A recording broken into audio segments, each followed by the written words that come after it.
Hi friends, welcome to Movie Alerts. Here's the review of Game Changer, directed by Shankar, directed by S.S. Thaman. Movie చూసాక నా opinion వచ్చేసి నచ్చింది భయ్య. Decent first half, second half చాలా ఎంగేజింగ్గా ఉంది. మెయిన్గా flash back episode full of the movie. First half వచ్చేవరకు పార్ట్స్గా నచ్చిన హాఫ్ ఎంగేజ్ చేశాడు భయ్య. మామూలుగా ఎంజాయ్ చేయడు, రామ్ చరణ్ జీవించేశాడు అనుకో. ఫస్ట్ హాఫ్లో లవ్ ట్రాక్ ఉంది కానీ కొంచెం బోర్ కొడుతుంది అనిపిస్తుంది, కానీ నాట్ ఓకే. ఇంకా ఇంటర్వెల్ ట్విస్ట్ వచ్చే వరకు అది చాలా బాగుంది. Main soul of the movie వచ్చేసి మాత్రం ఫ్లాష్ బ్యాక్ ఎపిసోడ్ అనమాట. అప్పన్న క్యారెక్టర్లో జీవించేశాడు భయ్య.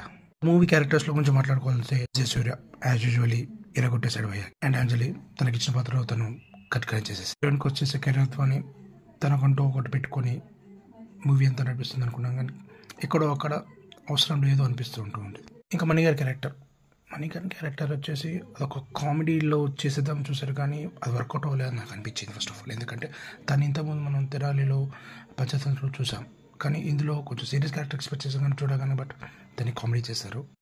అలాగే సునీల్ అన్న కూడా తనకిచ్చిన క్యారెక్టర్లో తను కూడా బాగా పర్ఫామ్ చేశారు. Main hero of the story one man show Ram Charan Teja.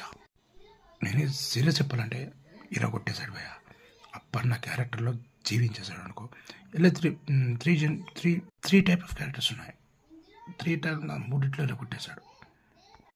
ఇక సెకండ్ హాఫ్ వచ్చేసి క్లైమాక్స్ కొంచెం ఆలోచిస్తే అన్నం బాగుండు. ఎందుకంటే కొంచెం ఎందుకు అలా అనిపించింది, ఎవరికి ఎక్స్పెక్ట్ చేశాం కాబట్టి అలా అనిపించింది. ఓవరాల్గా అయితే మూవీ అయితే వన్ టైం వాచబుల్ భయ్య, చూడొచ్చు, మంచిగా ఉంది. మెయిన్గా పండగకి ఫ్యామిలీతో వెళ్ళి చూడొచ్చు.